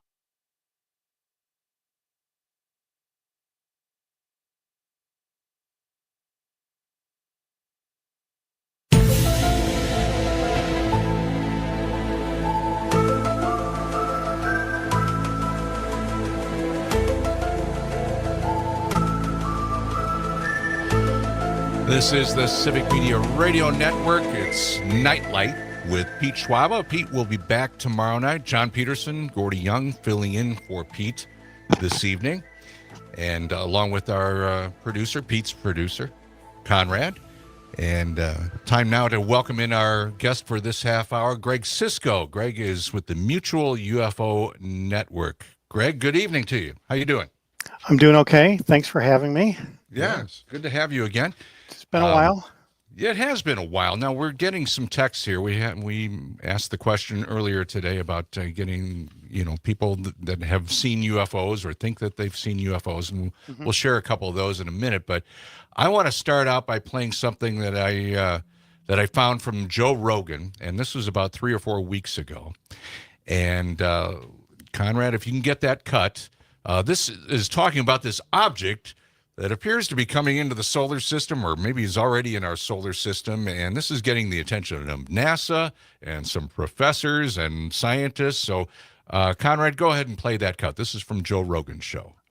some intergalactic object that's hurt. There's this guy, Avi Loeb. He's a professor at Harvard that believes it might be an alien probe. And he was talking about the odds of this thing being in the trajectory that it is, entering into our solar system in a direct path with Earth. And at the place where it's doing it, it's when the Earth is the opposite side of the sun, so it's coming from behind the sun. And it's so it makes it difficult to detect. And that this object is in a direct line to come to Earth in 2027. Scientists give chilling update on mysterious interstellar object racing through our solar system as they warn it's even bigger than we thought. Experts have revealed just how big the object dubbed 31 Atlas really is. According to their analysis, the object measures roughly 7 miles in diameter, bigger than Mount Everest, making it the largest interstellar object ever spotted. Professor Avi Loeb, theoretical physicist and cosmologist from Harvard University, suggested the object could be an alien spacecraft. But Harvard's legit, and Avi Loeb is a legit astronomer. There's something about it, about the way it's traveling, that it's bizarre. But it doesn't have a trail like a comet does. More than 200 researchers have confirmed the likely size of the comet's main body, known as its nucleus. Their analysis suggests the nucleus has a radius of around 3.5 miles. That translates to a diameter or width of about 7 miles. Previously speaking to Mail Online, Professor Loeb pointed out that its impressive speed of 130,000 miles per hour as an indication that it might be controlled by aliens. He said it's difficult to imagine a natural process that would favor a plunge towards the inner solar system at 60 kilometers per second, he said. An alternative is that the object targets the inner solar system by some technological design. Okay. So Greg Sisko from the MUFON Network, what is going on? Yeah, what's happening What is here? this thing? Wow. What have you heard about it? First off, it's not called 31 Atlas. It's called 3I Atlas, and that is because it is the third interstellar object that's been discovered by a telescope system called ATLAS. And what ATLAS stands for is Asteroid Terrestrial Impact Last Alert System. So what it means in layman's terms is it's the last alert system for asteroid impacts on Earth. So just like that movie, in the 90s or whatever, where they were had a big meteor coming in. Well, Don't now Look Up. We've got probably at least 3 different systems scanning the sky and surveying for these types of objects. And Atlas has found many comets that I've used with my telescope, taking pictures of. So what Avi Loeb is talking about is Hubble Space Telescope took a picture of 3I Atlas. And the luminance that was in the image was greater than what you would expect from a 4-mile wide object. He says the object would have to be the size of Manhattan, which is like 20 kilometers.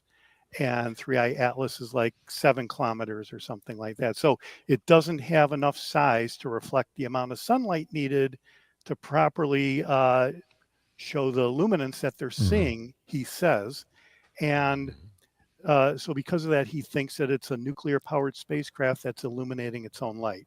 Somehow, the object is emitting X number of light, and the size that they figure the nucleus isn't large enough to reflect that much sunlight to cause what they're seeing. So the other thing that Joe Rogan kind of touched on, but not really, was the object that's going to come around in 2027 is not this object. Oh, okay. So when this object was discovered, it was discovered July 1st.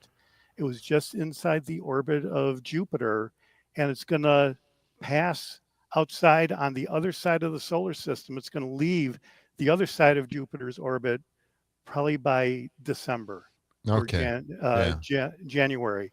So it's going to pass by Venus, Jupiter, and Mars, and it's going to be closest to the sun on October 29th. And at that same time, if you look at Google some NASA images about this, you'll see that the comet is right next to the orbit of Mars, and Mars is right next to the comet. So the comet, or the whatever this object is going to be right next to Mars, and they're going to do who knows what. But the aliens on this comments are going Spacecraft. to do who knows what. Yeah. But like they said, the Earth is going to be on the other side of the sun, so we're going to be blind. We have no idea what's going to happen. Okay. Yeah. Now so that's well. Now I at least I can enjoy my new speakers that I'm getting for for the living room. It is not going to come anywhere near Earth. Okay. All right. So forget that. Now so what about the other object? Yeah. What about? Okay. So the 2027 thing. Yeah. If you Google Project Bluebeam. Bluebeam. What there's some object that Lou Elizondo's talking about. Something's going to happen in 2027, and the government, like since you guys follow Trump a lot, the government is going to do something to have a government throughout the world to merge everybody together to defend against the aliens, like what Reagan was talking about in the 80s when he went to the UN. Well, that's comforting. But Project Bluebeam is like a wag the dog kind of fake thing that somebody would have to push on the entire world population to make a one world government is what Project Bluebeam is. But they're using an alien invasion to simulate this, to propagate this. And it's supposed to happen in 2027. There's something that's going to happen in 2027. It could be Project Bluebeam. It could be another object that they're not telling us about. Yeah. The government is famous for not telling us exactly what it knows about UFOs. Okay. So they're going to use this to get the entire globe to be one world government. That's under Project Bluebeam. Trump. Okay. Oh my gosh. Not under Trump. I mean, he's got swollen ankles. He's got a thing on his hand. He knows what's going on. He's got a thing on both hands, actually. Yeah, so, right. I see that.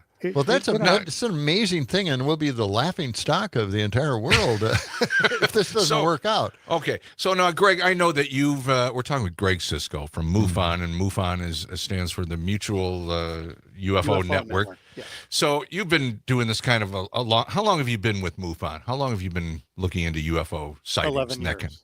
Okay. So you've read a number of government reports. I know you're deep into this. So just analyze all of this stuff for us with these objects heading our way, and how much of it should we really be concerned about? I mean, is it something that scientists are really taking a close look and the objects that we're planning to do something? Yeah, not so much. Okay. But what you should be paying attention to are the recent whistleblowers that are coming out. There's going to be a congressional hearing September 8th or 9th. Yeah. What's that about? UFOs. There's going to be more whistleblowers. Mm-hmm. And I don't know if you guys are aware, but what the recent whistleblowers have been saying is the legacy program has been capturing, collecting, harvesting the alien technology for decades. And that's what these whistleblowers are saying. And what they are saying matches information that a legendary UFO researcher named Leonard Stringfield wrote about 45 years ago. And that's what I gave my talk at the MUFON Symposium about. It was called Stringfield's Echo, because all these whistleblowers are echoing what Leonard Stringfield said 45 years ago. It's unbelievable. Almost exact descriptions of scenarios. Okay, so there's some truth to it then. But now we talked a couple of days ago, and you briefly touched on this, and there's some biomedical it's not DNA, but some biometrics or something. Yeah, well, with Jake Barber is a tier 1 operator, and he actually worked for the Legacy program recovering down spacecraft, is what he says. Okay. He says that they have a team of psionics that psychologically connect to the UFOs and, quote unquote, invite them to land. If they don't land, they have a device that they blast the UFOs with and brings them down, and then they harvest the technology. That's what's going on. Lou Elizondo wrote his book Eminent, which came out in 2024, and he said the exact same thing on page 244. If you have that book, check out 244. It's exactly the same thing that Jake Barber's talking about. So that's wild. Yeah. Is it real? Are there really aliens? Why are these people saying the exact same thing that Leonard Stringfield wrote about 45 years ago? I've got goosebumps. So the whistleblower, that's September 8th and 9th. that we'll find out some of this 9th. kind Yeah, of I think it's the information? September. Let me see. I'm on my computer here. Let me look Okay. at my calendar real quick. But these are like congressional hearings, or is this Pentagon stuff, or what? No, it's a congressional hearing. It's going to be, I think, Monday, September 8th. Okay. Oh, okay. Or 9th if that's Labor Day weekend. It could be the 9th. Yep. Okay. But, Wow. Mark that on your calendar to check that out. We are. We're going to definitely check that out. We have a couple text here. Yeah, we got one here. Take this, Greg. It says, "Hey guys, they're asking what your thoughts are about is that Marfa lights? Yeah. Marfa lights. What is that? And UFO or not? UFO or not is the question. It could be. I Googled it. I hadn't heard about it. And there's so many things like that you just you can't hear about everything. So I Googled it. It's something that's been going on since 1880. Wow. Where? In Texas. In Texas. Okay. The Lubbock Lights is a very famous, one of the classics. It was a group of like a chevron shaped arrangement of probably 20 lights that was going over Lubbock, Texas. Sure. Like a wedge, like a triangle. They have film of that, right? Captured Pardon? that? They have film of that, right? So, there's a guy who took a picture with his little Browning camera or whatever those were back in 1950 or whenever that was. So those lights have been, I'm not going to say that there's nothing to it. Yeah. Mm-hmm. All right. Well, we've got a couple of other questions here, but we're going to take a quick time out. But one is from Madison here. Saw a tube-shaped UFO as big as a jumbo jet in 1972 when I was 7 years old in Freeport, Illinois. Told my mom that I had seen a rocket at Bidwell Park there, hovering above and just above the treetops, about 60 feet up. I know you hear all these stories. Made a huge shadow, he said. It said it made a shadow. All right, we can talk about this and maybe a couple other sightings that you know about that you can tell us more about. Yeah, we got to take a break here. Mm-hmm. We'll be back with Greg Sisko, MUFON UFO expert, on the Nightlight Show with Pete Schwaba. It's John and Gordy sitting in, coming right back after this on the Civic Media Radio Network.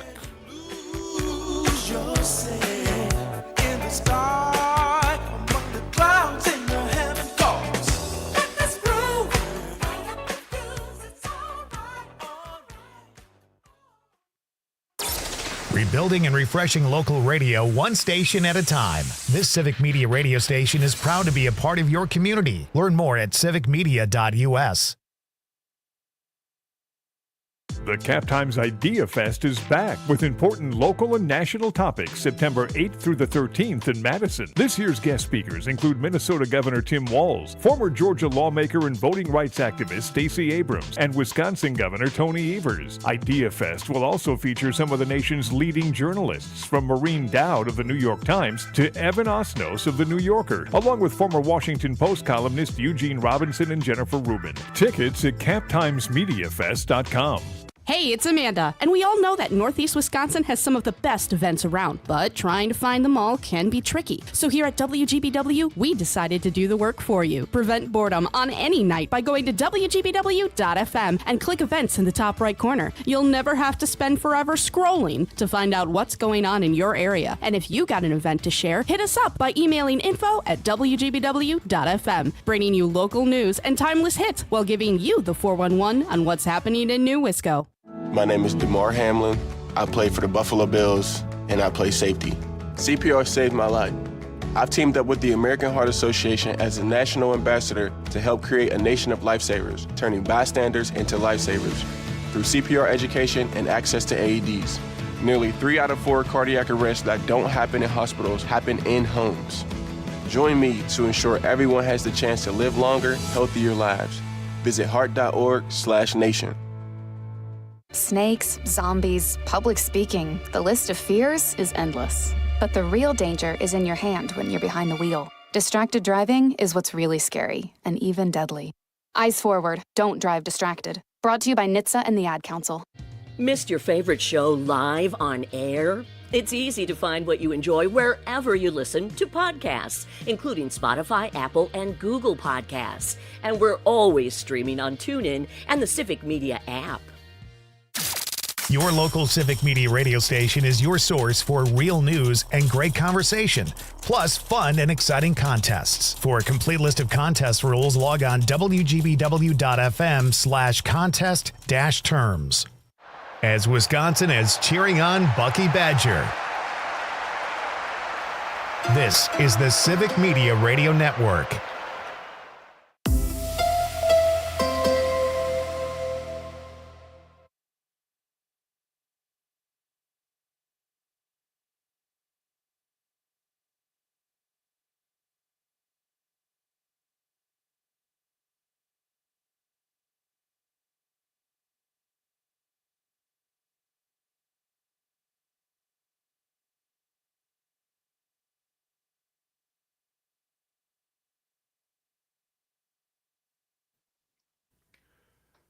They accomplished something.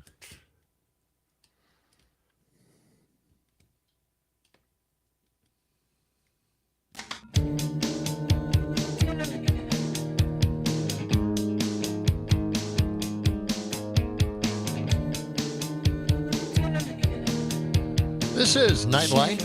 John and Gordy filling in for Pete Schwaba on the Civic Media Radio Network.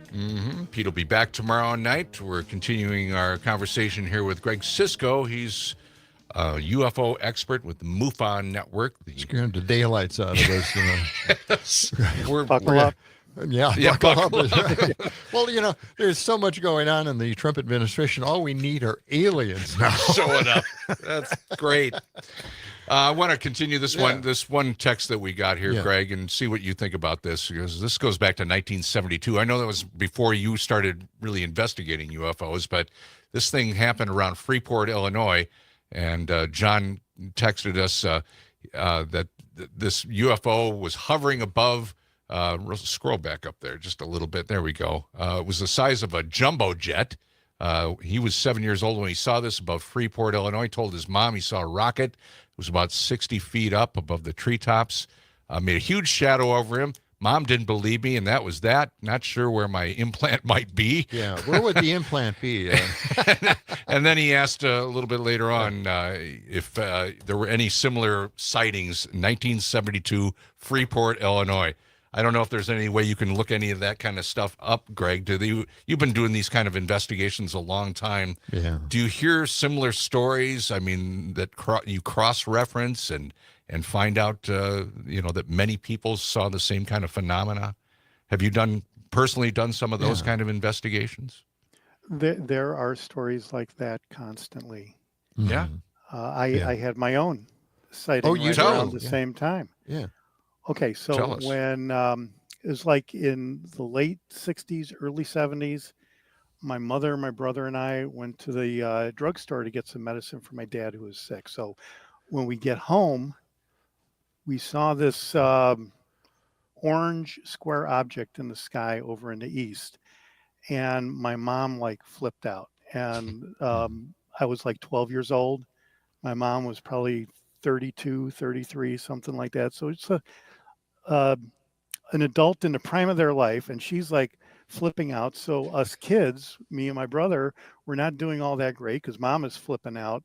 And we all saw this object that was hovering over, well, it was like a restaurant, but it wasn't like a sign that had eat at Joe's or anything like that. It was just sitting that there. That would have been kind of cool. Well, they might have had good food. You never know. Maybe they needed a rest stop. The restaurant was probably 2 miles east of us in Warrenville. Mm-hmm. And oh, really? Okay. Because of my mom's reaction, she forced us kids to go inside.